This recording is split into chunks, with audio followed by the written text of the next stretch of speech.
जैन समाजानं मुंबईच्या दादरमधलं आंदोलन मागे घेतल्याचं आता समजतंय। आंदोलकांनी कबूतरखान्यावरची ताडपत्री फाडून टाकलेली होती। मात्र आंदोलक आक्रमक झाल्यानंतर मंत्री मंगलप्रभात लोढा घटनास्थळी दाखल झालेले होते। सर्वांनी शांतता राखावी असं आवाहन सुद्धा लोढा यांनी केलं। मात्र या आंदोलनामध्ये जैन समाजाचे लोकच नव्हते असं लोढा यांचं म्हणणं आहे।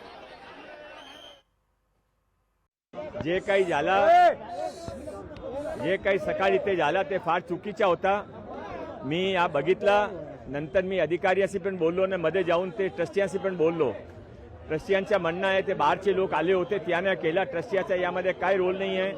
त्याने काल मीटिंग, आजची मीटिंग पोस्टपोन केली होती। काल माननीय मुख्यमंत्रीजीने आदेश दिला, जे निर्देश दिला ते त्यांच्यासाठी समाधानकारक होता।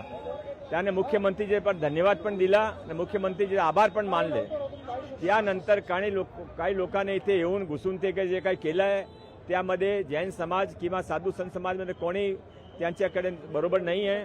आत्ता जे काही झालं त्याबद्दल आम्ही दिलगिरी व्यक्त करता आणि आम्ही कोई कानून हातमध्ये ते घेणार नाही आहे। हमारा आंदोलन नहीं है ये, हमारा ये स्वपूर्त जीवा दया के लिए काम है, ये आंदोलन नहीं है। फिर से कह रहा हूँ, हमें हाई कोर्ट से कोई प्रॉब्लम नहीं, सीएम से कोई पीएम से कोई प्रॉब्लम नहीं है। हमारा एक ही लक्ष्य है, ये जो बेजुबान है उसको खाना पानी मिलना चाहिए। इसके लिए हमें जो भी करना पड़ेगा करेंगे। जे पालकमंत्री आहेत ते मंगलप्रभात लोढा, खरं म्हणजे त्यांनी ह्याच्याही आधी सगळ्यांना विश्वासात घ्यायला हवं होतं। कबूतरांचं पुनर्वसन हे मनुष्यवस्तीपासून थोडं लांब नेलं पाहिजे। त्यांच्याकडे बऱ्याच इमारती बांधतायत, काय तिथे तरी यांच्याकडे जागा आहे, त्या अशा जागा काही करा की जिथे मनुष्यवस्ती कमी राहतील, नसतीलच तिथे कबुतरांना त्यांचं पुनर्वसन करा। पण तसं करायचं नाही।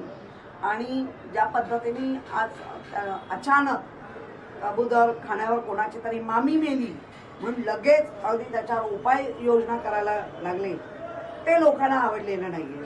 आम्ही वाटतं याच्यामध्ये लोक भरडली जात आहेत, पशु पक्षी प्राणी भरडले जात आहेत, कोणच सुरक्षित नाही असं आता वाटायला लागलंय। की आपण बुद्धदया मानणारी माणसं, जीवदया पाळणारी लोक आहोत। त्यामुळे कबूतर हा सुद्धा एक पक्षी आहे, त्या पक्षाला सुद्धा अन्न मिळाले पाहिजे। पण त्यासोबत पर्यावरणाचा नाश झाला नाही पाहिजे आणि शिवाय लोकांच्या आरोग्यासुद्धा हानी झाली नाही पाहिजे। त्याचं कारण असं की कबुतरांमुळे लोक जे काही दाणे टाकतात त्याच्यामुळे लोकांना खूप त्रास होतोय। त्याने म्हणजे श्वासाचे वगैरे श्वासप्रक्रिया वगैरे त्याच्यात फारच लोकांना अडचणी निर्माण झालेल्या आहेत। आणि त्याच्यामुळे तशा प्रकारचे आता माझ्या लालबाग परेडमध्ये पण 2-3 ठिकाणी बंद करण्यात आले आणि तशा प्रकारचा कोर्टाचा निर्णय झालेला आहे।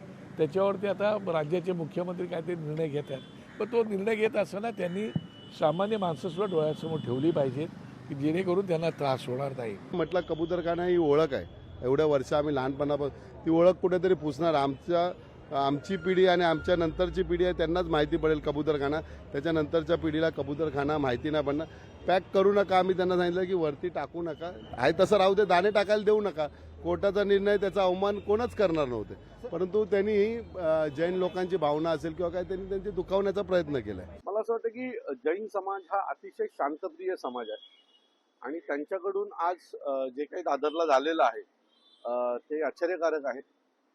खरं तर हा समाज कधीही हिंसाचार मानत नाही आणि त्यांनी जर हे असं केलं असेल तर नक्कीच या सगळ्याच्या पाठी एखाद्या राजकीय नेत्याचा त्यांना पाठबळ असेल आणि त्यांनीच फूस लावल्यामुळे अशी घटना घडू शकते।